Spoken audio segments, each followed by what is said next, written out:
Hello दोस्तों, एक new isekai anime त्सुइगा मिची बिकु isekai दोउचु के सीज़न 2 के एपिसोड 15 के हिंदी एक्सप्लेनेशन में तुम्हारा स्वागत है। अगर तुम इस चैनल पे नए हो, तुमको एनीमे पसंद आती है तो चैनल को सब्सक्राइब करना, वीडियो को एक लाइक करना और कमेंट बॉक्स में कमेंट करना। कहानी की शुरुआत में जो टूर्नामेंट की फाइट है वो माकोते के स्टूडेंट दानिया एंड यूनो के फाइट से शुरू होती है, जहाँ पे दानिया है अपने नाइफ की मदद से यूनो को पहले मैच में हरा देती है। तभी दानिया को जो अनाउंसर था उसको विनर घोषित कर देता है। दूसरी तरफ नेक्स्ट राउंड में जो माकोते के स्टूडेंट जीन और मित्रा आते हैं फाइट करने के लिए, जहां तभी उन दोनों को अनाउंसर कहने लगता है तुम दोनों की जो मैच है वो 10 मिनट तक होगी। इस मैच में तुम दोनों को एक दूसरे के ऊपर हमला करना होगा, लेकिन इस हमले में तुम लोगों को कोई भी डैमेज नहीं मिलेगा। तुम्हारे पीछे जो 3 डॉल्स है उनको डैमेज मिलेगा। अगर कोई पहले डॉल को अटैक करके ख़त्म करेगा और उसके बाद अगर तुम्हारा ओपोनेंट हार मानता है तो फिर तुम जीतोगे। अगर वो नहीं हार मानता और जो तीनों डॉल है वो डिस्ट्रॉय हो जाते हैं तो फिर तुम मैच को जीत जाओगे। मियो कहती है यंग मास्टर, आपके स्टूडेंट को फाइट के लिए और भी ज़्यादा डॉल्स की ज़रूरत पड़ती है, इन्होंने तो बस 3 डॉल्स को लाया है।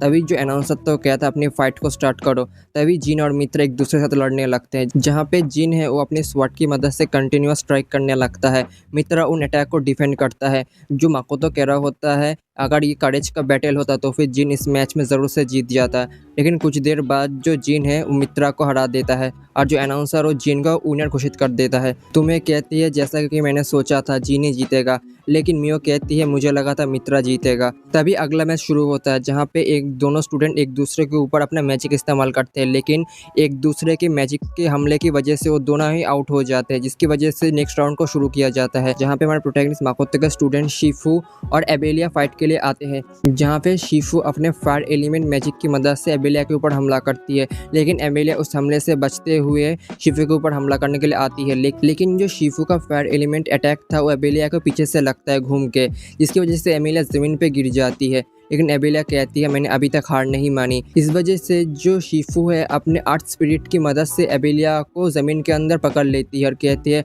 अब तो हार मान लो।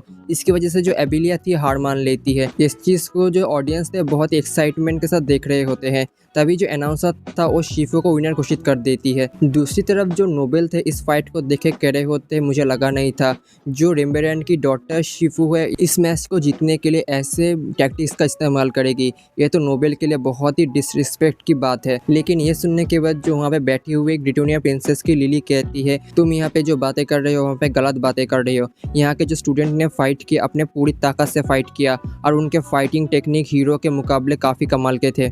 और जो हमारे हीरोज़ हैं उन्होंने जब डीमन के खिलाफ फाइट किया था तब हीरो तोमोकी ने आसमान से फाइट किया था। क्या तुम उस टैक्टिक्स को भी डिसरिस्पेक्ट कर रहे हो? या तुम्हारी गलतफहमी है? वॉर में कोई ट्रेडिशन नहीं होता, वहाँ पे सिर्फ टैक्टिक्स इस्तेमाल होती है और जीतना मेन होता है। अगर तुम तुम्हारी बातों को अभी गलत नहीं कहोगे तो फिर तुम्हारे खिलाफ यहाँ पे जितने भी नोबेल है वो एक एक्शन लेंगे। ये सुनने की वजह से वो नोबेल था पूरा डर जाता है। तभी वहाँ पे बैठे हुए राजा जी, टेम्पल के प्रीस्ट सभी कहने लगते हैं तुम तुम्हारी बातों को वापस ले लो। तभी जो लूट था उन सभी से कहने लगता है जो फाइटिंग था सबसे बेहतरीन फाइटिंग था इस मैच का, इसीलिए हमको एक दूसरे के साथ अभी नहीं लड़ना चाहिए और हमें यहाँ पे बैठ के पहले मैच को देखना चाहिए। तभी हम देख पाते दूसरा मैच शुरू हो जाता है, जहाँ पे माकोतो का स्टूडेंट शिफू और इजुमो आते हैं फाइटिंग के लिए। जो शिफू था अपने अर्थ स्पिरिट की मदद से अपने आप को एक केज में बंद कर लेता है, लेकिन जो इजुमो था अपने विंड एलिमेंट की मदद से उस केज के ऊपर हमला करता है, लेकिन जो उसका अटैक था बिल्कुल काम नहीं करता। लेकिन तभी शिफू अपने केज से निकल के इजुमो के ऊपर हमला करता है फायर एलिमेंट से, जिसकी वजह से जो इजुमो था इस वजह से हार जाता है। तभी हम देख पाते हैं नेक्स्ट मैच में, जहाँ पे जिन और दानिया के बीच फाइट होता है, जहाँ पे जिन अपने स्वॉर्ड की मदद से दानिया को हरा देता है और उस मैच को जीत लेता है। तभी अगले राउंड की शुरुआत होती है, जहाँ पे जो प्रोटैगनिस्ट माकोतो का स्टूडेंट शिफू और एक दूसरा स्टूडेंट लड़ रहा होता है, जहाँ पे शिफू अपने अर्थ एलिमेंट स्पिरिट की मदद से अपने ओपोनेंट को ज़मीन के अंदर लेती है और उसके ऊपर फायर एलिमेंट से हमला करके उसको डिफीट करती है। तभी शिफू उस ओपोनेंट को ख़त्म करने के बाद नीचे उतरती है, जिनसे मिलती है और कहती है तुम्हारे इस फाइट के बाद जो तुम्हारा अगला फाइट होगा वो मेरे साथ होगा, तैयार रहना जिन। तभी जिन है अपने मैच के लिए जाता है, जहाँ पे उसकी फ़ाइट होती है माकोतो के दुश्मन उसी नोबिलिटी वाले बंदे से, जहाँ पे वो कहता है लगता है तुम माकोतो के स्टूडेंट हो गए, तुम इस मैच को नहीं जीत सकते, मेरे पास ये आर्मर देख रहे हो, मैं तुम्हें इसी से हरा सकता हूँ। माकोतो इस मैच को देखकर कहता है जिनके पास कोई भी आर्मर नहीं है लेकिन वो फिर भी जीत सकता है क्योंकि उसके पास लेवल और इंस्टिंक्ट है फाइट का। तभी जो रेफरी है वो मैच को स्टार्ट करता है, जहाँ पे माकोतो का दुश्मन पहले अटैक करता है, लेकिन जिन अपने स्वॉर्ड की मदद से उसके स्वॉर्ड को दूर फेंकता है, इस वजह से जो दुश्मन था माकोतो का वो गुस्से में आता है, अपने पावर को चार्ज करने का फिर से अटैक करता है। लेकिन जो जिन था अपने स्वॉट के हमले से उसके पहले डॉल को डिस्ट्रॉय कर देता है। तभी इस हमले की वजह से माकोतो का दुश्मन रेफरी से कह रहा होता है, रेफरी ये कैसा मैच हो रहा है, उसने मेरे ऊपर इतनी जल्दी से हमला किया था, गलत बात है। तभी रेफरी जिन से कहता है मैं ऐसा नहीं कर सकता, सही से फाइट करो। तभी जिन था वो कहता है मैं समझ गया, और तभी जिन अपने किलिंग इंटेंट को निकालता है। जो माकोतो का दुश्मन था इसे महसूस कर पाता है और कहता है एक किस्से में फाइट कर रहा हो, लेकिन जिन इस बार भी उससे एक पंच से ही ख़त्म कर देता है और इस मैच को जीत लेता है। तभी हम देख पाते हैं वहाँ पर जितने पीपल थे सभी शॉक होते हैं, लेकिन और माकोतो इस मैच को देख के कहता है जैसे कि मुझे लगा था। दूसरी तरफ जो माकोतो का दुश्मन जो हार चुका था अपने रूम में जाता और कहता है मैं अभी भी नहीं हारा हूँ, मेरे पास अभी भी ये ड्रिंक है।